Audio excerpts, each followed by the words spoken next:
I'm going to put on a light here. Dr. Love, you're live. Hello, and welcome to the Dr. Love Show. I'm Gabi Love, an international love coach and matchmaker based in New York City. This series has come upon when my investor mentor said it's time to start branding the Dr. Love name. I'm currently working on my PhD, and my focus for my dissertation is marital satisfaction and personality types. Through this process, I have been guided to my producer, Cooch. After 13 episodes, we will be pitched to television shows. Thank you all for being a part of my adventure. In conjunction with my topic of the night, which is LovveMath, math has always been a part of our love contracts. Since marriages began, there have been socialized and often standardized equations of giving and of receiving. In heterosexual unions, the man is expected to give so much, and the woman is expected to receive and also give so much. In homosexual couples, both parties also have their perceived formulations to contribute to the whole. Giving and receiving in LovveMath quantities may include the wedding ring, the wedding, the home, the quality time, the money, the gifts, the emotional support, the compliments, you name it. Healthy and happy couples, whether married or dating, have figured out their LovveMath quantities. Each equation suits both people equally when two people are involved, and that's the way it should be. To help me with this topic, I have three experts in the field of empowered love. My first guest is the lovely Heather Dawn, who's a yoga and meditation teacher and life coach based in Los Angeles. My second guest speaker is relationship coach Jeff Lawton of Your Relationship Architect, who's based in Colorado. My third guest is my lovely producer, Kujateli Kweli, also known as Kuj, who's an empowerment educator in Orlando. So let's dive right in, Heather. Do you think it's necessary to know yourself well before looking for a mate? Oh my gosh, yes. I find that most people are coming from a place of who it is that they think they are or who they want to be. It's kind of like Facebook. Everybody's sort of posting this version of, this is who I should be. And it's lacking authenticity because it doesn't always show the shadow side. And it's not asking you to be like the news media where you just want like grim and brimstone, but there's a balance when you're approaching dating and relationships to really trying to become your authentic self and coming from that place. Now, I get the need to be seductive and sexy, and not necessarily revealing too much at first, which I think a lot of people do now in our day and age. But if you're looking for like long-lasting relationship and something that's long-term, you have to come from an authentic place. It just seems natural. Sure, thank you. Is it normal to have expectations of a partner? Some seem to even have a laundry list of what they're looking for in a relationship. So when is it too much? Yes, you want to have expectations, but not so much so that they're strangling you and there's no room for anybody to be themselves in those expectations. There are some expectations that are non-negotiable. Like, for example, if you're a woman looking to have a baby and, you're in your late 30s, early to mid 40s, and you're dating a guy who's, late 40s, early 50s, divorced or not, and he's going, maybe, and I'm not sure. Having an expectation there, this guy's not for you, and it's okay. He doesn't want kids, no problem, move on. But if it's like, man, his breath really stinks, I can't stand the smell of his breath, that's a fixable problem. That's you being like, hey, honey, when's the last time you went to a dentist? Or, your gums okay? Those are fixable, especially if everything else is fine. So I think your expectations need to be realistic and not strangling you. If you find yourself in your 50s and 60s and you're saying you want to be married and I still haven't found the one, and your list is like this, newsflash, you are married to your list. You're actually not looking for a person. You're looking for an ideal. Her name might be Barbie. And you've become real safe in that world, in that list, and that's because love terrifies you. Now, by the way, that's okay, but that's going to require a little therapy before you continue to date. It's all good. Mm-hmm. Yes. Well, I think there's some therapy might be needed if we're dealing with a partner that may not be brushing his teeth on a regular basis. Hopefully none of us are at that level. It's still a fixable problem. Cooge, are you still there? Yes. Can you hear me? I can hear you, but I can't see you. I can't see you either, Cooge. Yes. I'm going to have to come out and go back in. Yeah, come out of the closet here. What you gotta do? Go ahead and ask Jeff his question, and I'll come out and come back in. All right, let's move over to Jeff then. Jeff, who is our what I call mate expert, which is the married expert. Jeff, you've been married for how many years? 33. 33, so you qualified there. I'd say your wife as well qualified. Yep. So my question to you is, what equation do most people think is sure to guarantee a good relationship? Can you elaborate on what it is that people think it is and why that math doesn't usually work out? Well, what I've found over the years is that kind of the way we're conditioned by the media, by, literature forever, happily ever after. So if there was a final outcome of the equation that doesn't really work, it would be probably something along the lines of, if I'm having fun, if I have a really strong sexual attraction, and we seem to like each other, or maybe even feel like we love each other, you add all those up, and we're going to have a long-term, happily ever after relationship. Problem is, it doesn't generally work out that way because, number one, all the ways that we're attracted to people biologically, all that fun hump-like rabbit things that we do when we're first getting together with somebody, that wears off for everybody. That's partially a biological phenomena, and so because of that, we let those, energetic, emotional, sexual vibes, which are great. I loved it. I had a blast when I was in that stage, but that does not a long-term relationship make for the most part. How do you get it back? How do you activate it? Because that's what I gear my programs to creating for couples. So sure. There has to be a formula, or you wouldn't have stayed with this woman for 33 years. How have you reactivated it? Well, you have to keep in mind, well, I'll speak for myself. When I got together with my wife, I was 24, and she was 35. And so formula was something I barely could spell, much less think about in terms of a relationship. So I was one of those young men who knew that I'd found an amazing woman, and we had all those elements I said won't in and of themselves make for a long-term relationship.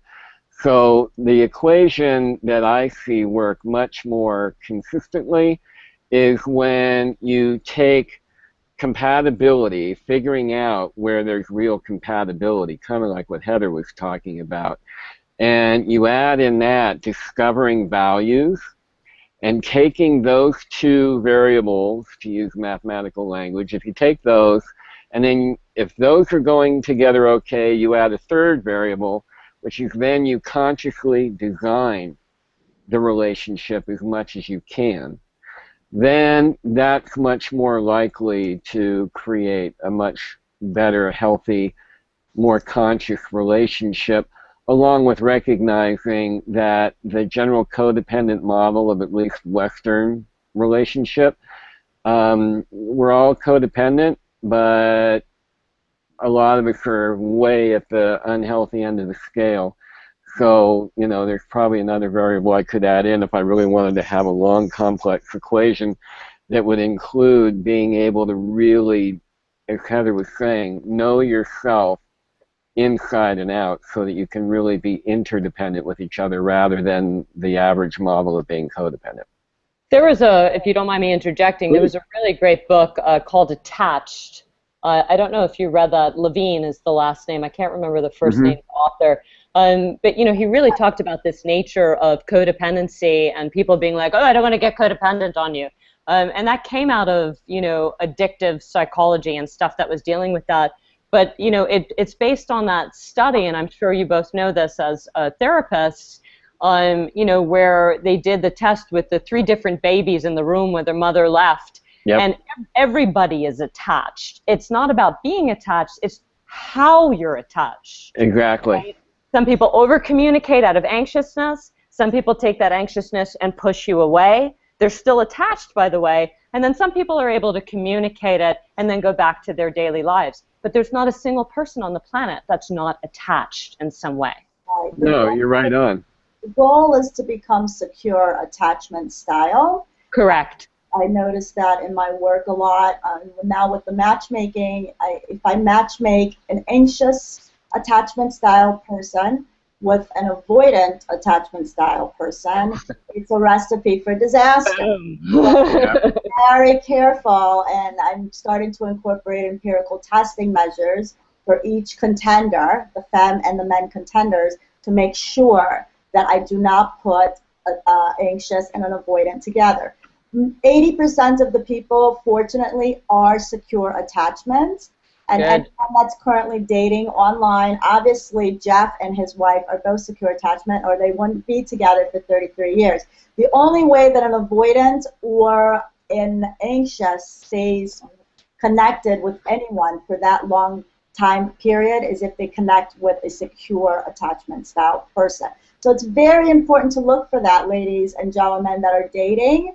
Look for the secure attachment person. If you are a secure attachment, you can handle an anxious or an avoidant. They'll know that you're going to be in for some rocky territory.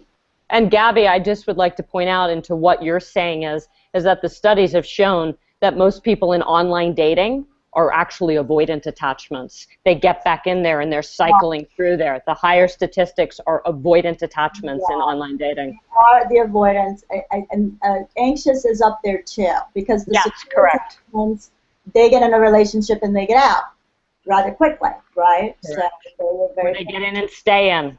Right. So they don't need to be online dating. Right. They're gone for a while. Yep. Which also ties back to what Heather said earlier about really having to know yourself, because a big part of what will keep anxious attachment in place is because you're going external to find your own internal sense of security. Wow, great. And then if you don't have that, you're hosed. So true. Jeff, let me ask you another question. What are the variables that you consider for the best possible equation of a conscious and juicy relationship?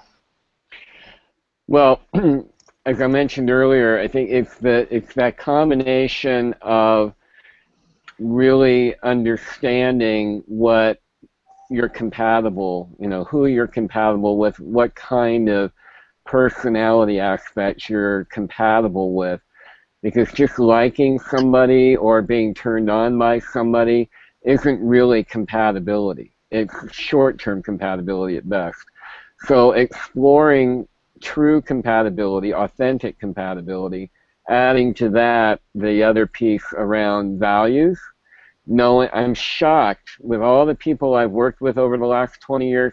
It's amazing to me how many couples come that are, you know, trying to figure out whether to stay together or not. And when I bring up, you know, well, what do you each value? Most couples haven't even talked about it. So knowing what your values are up front and having an openness to recognizing that values are going to change over time. At 57, my values are not the same as they were when I was 24. Thank God. And then you add to that the whole piece about designing a relationship consciously, which is really part of what's in my upcoming book. So when you add design and compatibility and values and chemistry, that is That's valuable. Then you're going to have a much greater likelihood of having a long-term success and having realistic expectations. Again, going back to something Heather shared earlier. There's expectations that are real, and there's a lot of expectations that are just a recipe for running into a brick wall at 500 miles an hour. Well, I love your work. I resonated with your work so much. You call your work the relationship architect. So you're designing a relationship. I love architects. I love their work. And that is exactly how I also view relationships, and what my programs are all based on is the designing and the creating. Because if you can envision it and create it consciously, you're going to have a much better time than if you just get in there and just react. Right? It's good to have a basis. And you have to know how to build it right, because you can have a great design, but if you build it using cheap materials and you leave things out, that's not going to work. And then once you build it, you got to know how to maintain it. Right. Sustainability. Yep, exactly. Don't do cheap. I know that. Mother asked me to dump a guy a few years ago because he was too cheap. I said, my values are a little bit different than yours. Not about that. It's hunter and gatherer. All right, well, now that Cooge is alive and out of the closet there, let's attack this perspective from a male's point of view. What's a fair love math formula for when men should expect sex? Well, I like the rule of three. Now, I should say that, of course, there are some people that don't believe in premarital sex. In that case, the number is whenever you get married. Yeah. that was cold-blooded. Sorry. Just saying. In fact, I think she's pregnant for the second time. No, but there's no premarital sex. Yes. Her and the Virgin Mary. But she doesn't want to be judged. But for most of us, I think the rule of three is pretty effective strategy. The male fantasy, of course, is, love at first sight. But, given how dangerous love can be, it does pay to have a little discussion about, for example, one's sexual history. And especially if the man is paying, which is the old school way of doing it, 3 dates generally should be an economical expectation. Cooge, I'm going to interject here if you don't mind. I was laughing at the usage of expect and sex in the same sentence. That kind of cracked me up. And then I love how you call yourself old school because you want to pay for a date. I think guys get confused. They think that, if I'm taking her out on the first or second or third date, that, you have to go to, like, the hottest restaurant in town. It can just be a burger and fries, too. But I think you're getting back into caveman days. A woman is looking for a hunter, and he really wants to know she can take care of the hearth. And so, when he picks up that tab, whether it's a $20 movie or, a $50 dinner, I think he's setting the stage for saying, hey, baby, I'm a hunter, just so you know. Okay? And then she sits there and goes, got it. How was your day, honey? But you're saying it's like there's some things that are just ingrained in our DNA. And again, it doesn't mean you have to come in with I spent $200 on dinner, kiss me, It doesn't have to be that. But I think that there's some things that just go back to our caveman days that really speak volumes even today, even if it is, oh, I got this really amazing steak at Trader Joe's and this saran wrap here, but I got it for you. Yep. Right? He's hunted. And she goes, great, let me cook it up. Let me cook it up. That needs to be established. And look, expecting sex is kind of silly. Sometimes I think you just sort of are in that moment and the first date is right. It's rare. But, at other days it takes a lot of time. Who knows? But I've often said to my yoga students, just so you know, that emotions, like love, are a funny thing. They're not eternal truths like pi, right? It's like emotions are temporary truths. So you got to be careful when you come from those places because they're moments of truth. They're not pi. It's not 3.14 where you can keep having it again and again and again. So it is a bit of a rocky, sort of tumultuous world, those emotions, love being one of them. Right? Yeah, I think I need to add that to my pickup line package. Temporary truths. I like that idea. They're not wrong. They're just moments of truth, man. It's like Ram Dass, be here now. Okay. I love you right now. That the modern caveman is at Trader Joe's. That is not Only in Beverly Hills. true. Is there a difference between, to elaborate, Heather's gone off on it very well just now, is there a difference between the female math and the male math?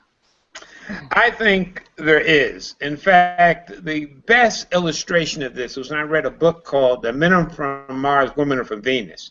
And they have an example in there where a guy wins a lottery ticket for $1 million, brings it home, gives it to his wife, and he's thinking, wow, I got it. You know, this should last me about 6 months. And the next Friday, he comes home and his wife says, you got anything for me? And he says, I got you a lot. I gave you $1 million last week.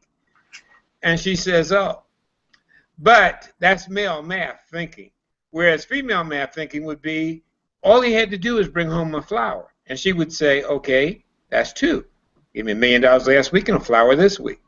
But guys have a tendency to put a price on things and think that they can run out that price like you're making deposits in a bank based on amount rather than value.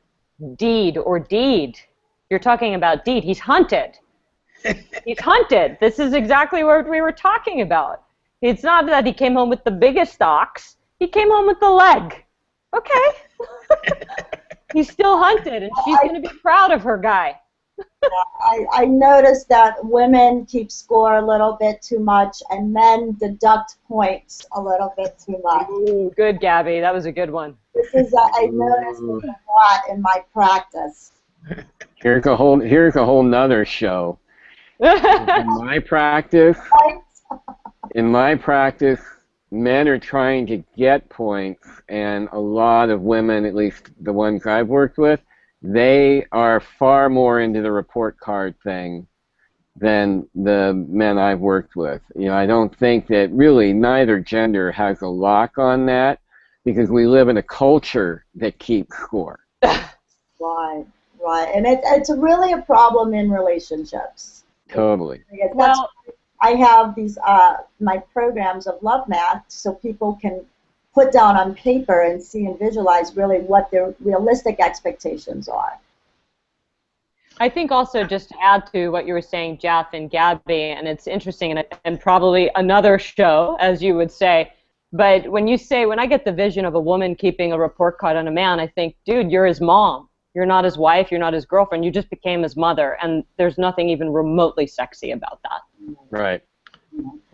Dr. Love, speaking about that, how does the 50-50 formula work in your teaching?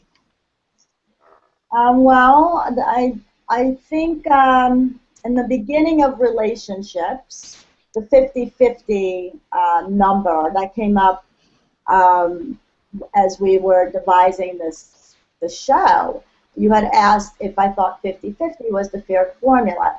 I don't think it's a fair formula. I think it's an unrealistic formula. I think couples should all evolve to a dance, a fluidity. Give 50, receive 50. Give 60, receive 40. Give 70, do 30. You know, and it should become a fluid dance. In the beginning of a relationship, I think that 50-50 is necessary, especially in the dating world today, the land of the Tinders, the Tinderellas.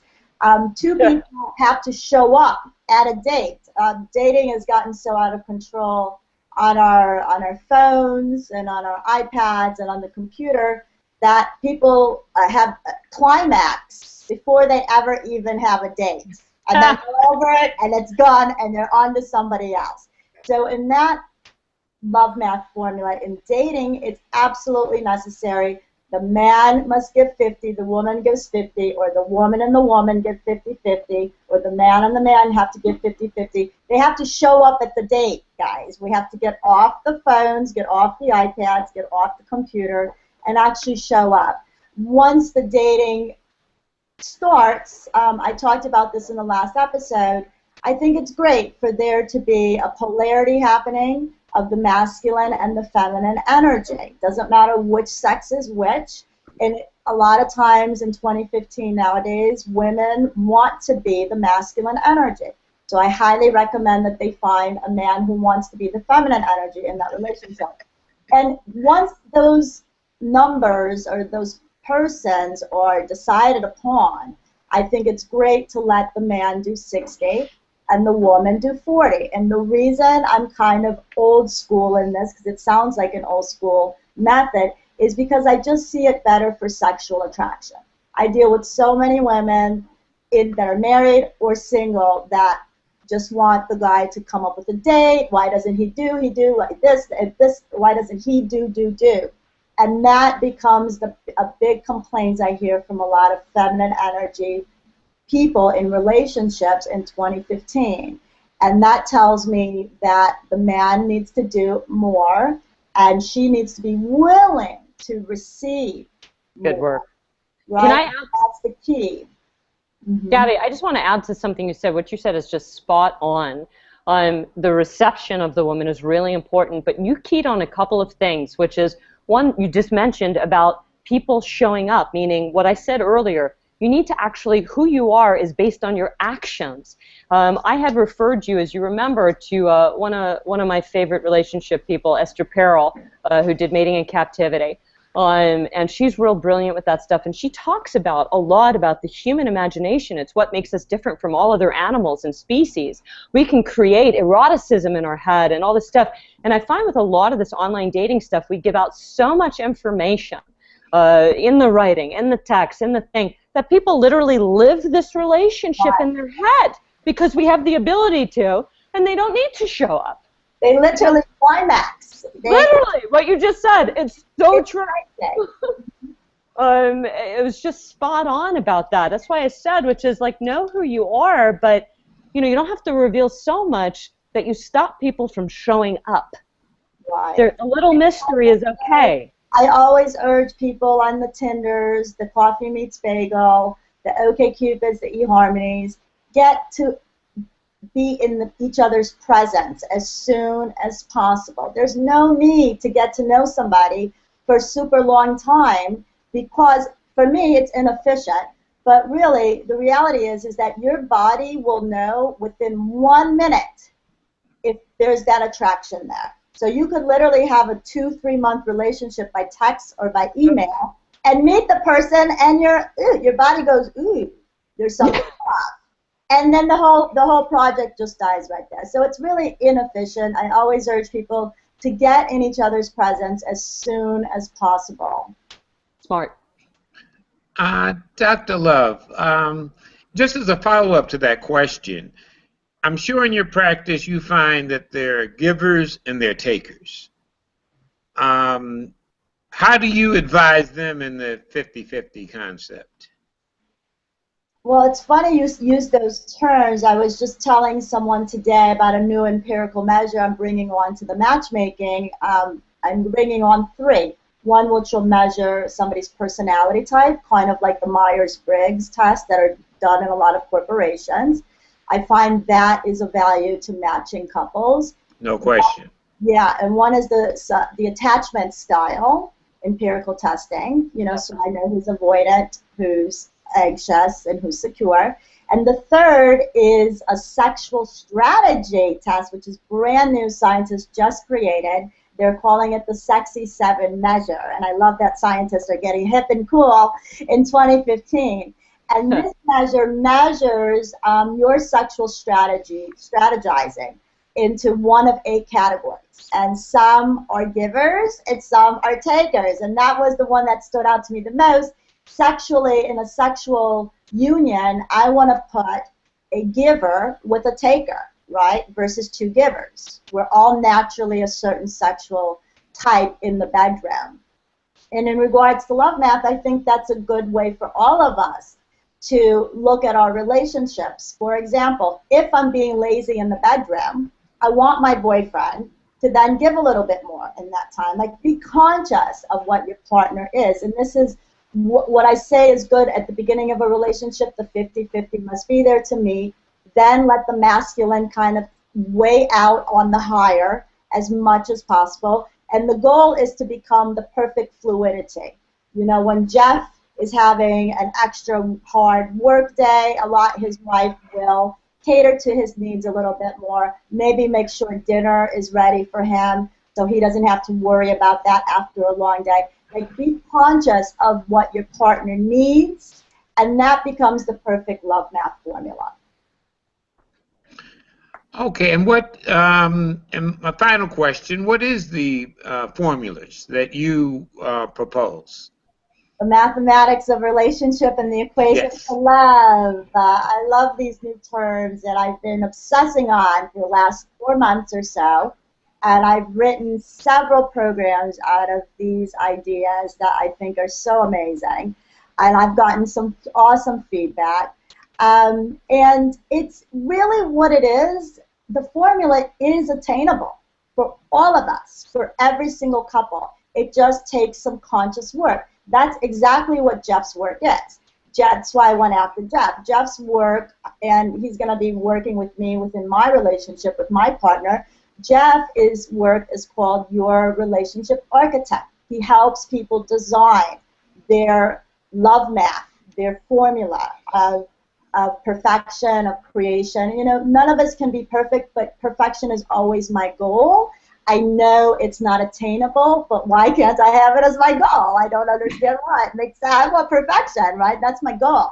And we can get close with a bit of consciousness. So the formula is absolutely unique to every single couple. All of you have heard me say, person A is a snowball, person B is a snowball. The goal is to intertwine these two snowballs into making a brand new snowball of perfection. So you have to get to know your partner. What time do you like to go to bed? When do you like to get up? Do you like to have coffee 5 minutes after you get up or 55 minutes in? Do you like anyone to talk to you for the first hour that you're awake? You know, little nuances like this that sound so detailed and ridiculous, when we can actually know that about our partner and consciously offer the ones that aren't stampeding on our desires or our non-negotiables, give that to your partner. Because you know what? If they like to stay in bed an extra 20 minutes than you, don't give them a hard time about that. That's just part of the equation of their life that they found that works for them their whole life. Why assume to take that away from our partners? So the perfect LovveMath, I think, can be very attained per couple. It takes conscious work. My work revolves around it, my LovveMath programs. I know Jeff's work, the relationship architect work that designs relationships seems to be right up the same alley. And it just takes some conscious work of knowing that your partner, what they like, what they love, what they hate, and catering to the ones that don't stampede on what you like, what you love, and what you hate, and your non-negotiables. Cool. Okay, does anyone else have anything else to say today?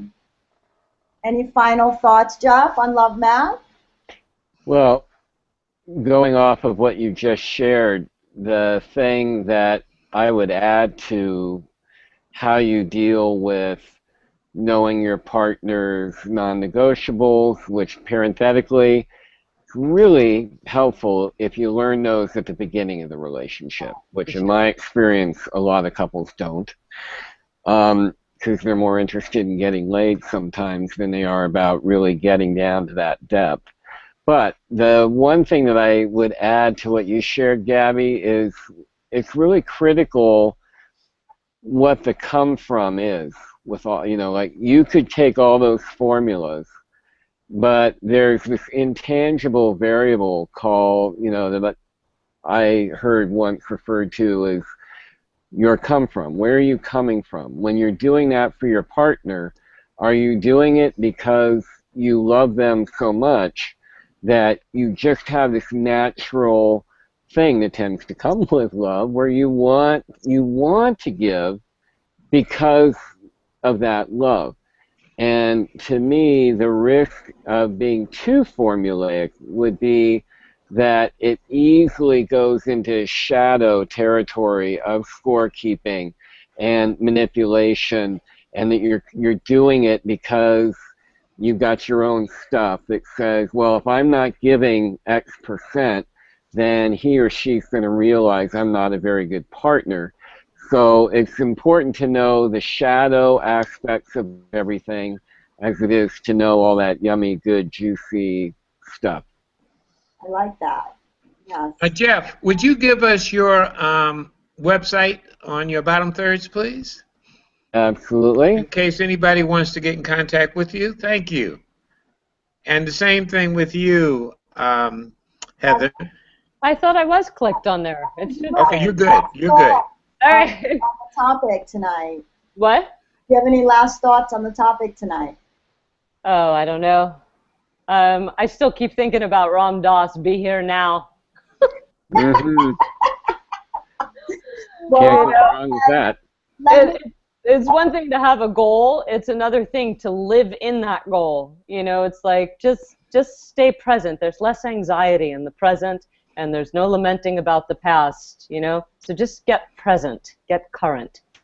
I agree. I have found that the relationships that do work the best have a plan and a strategy. And Sure. preferably, like what Jeff said, if conscious people get together now from the beginning and go through it, like you said, when you were 24, but you figured it out. I'm not saying it can't be figured out, but the more couples are going into their relationships with conscious effort, with goals in mind, and with knowing each other's non-negotiables, and staying in the present, like Heather is saying, and not holding on to beefs of the past, and really just keeping a goal in mind and moving forward consciously towards that at all times. It's amazing to me, the beauty of relationships that are going on in 2015 of conscious love is just amazing. Well, I want to thank you all for being with me here tonight. Thank you so much, and I want to thank. Well, don't I get to make a final comment? Oh, No. sorry. Let me just say this.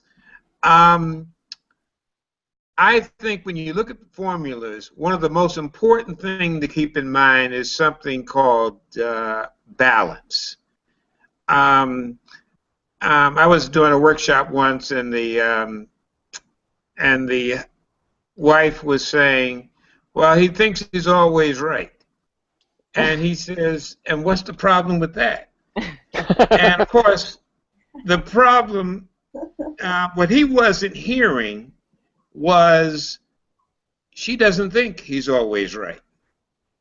And essentially, if you're in a relationship, it doesn't pay to win 9 out of 10 arguments, or to win most of the time. You've got to also achieve balance. It's what you said earlier, Heather, when you said, do you want a relationship or do you want to be right all the time? Oh, that's right, yeah. Do you want to be right or do you want to be loved? You said that better than I said it. You have to seek balance, not righteousness, as a part of formulation for happiness, in my opinion.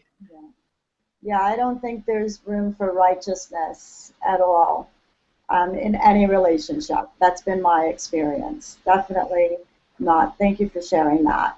And I want to thank you so much, Cooge, for being my director and my co-host here tonight. And Heather, lovely Heather Dawn, always a pleasure to have you in my life in any way, shape, or form. Thank you. Always love you, Gabi. Thank you. Jeff, a new coach whose work has inspired me greatly. It's been so great to get to know you just in this past week. Thank you for being here. Thank you. My pleasure. I'd like to thank all of our viewers, your viewers, Heather's viewers, Coach viewers, my viewers that are here now, and anyone can watch at a later time always. All of the episodes are available at GabiLove.com. And I think that's all I wanted to say tonight. Please join us again next time, next month. And as always, in love, Gabi. Gabi, would you do one final thing for me? Would you show us your cups? Oh, my new manufacturer cups. Yeah, put them over on the screen so I can take a picture of them. Love. My manufacturer just made these. Love. They'll be for sale soon. On the site. Here's another version. This one's the Valentine's version. And there's a few more in my kitchen too. He did a great job. Okay, well, thank you. Thank you. Thanks a lot. Bye, Thank guys. you. Bye.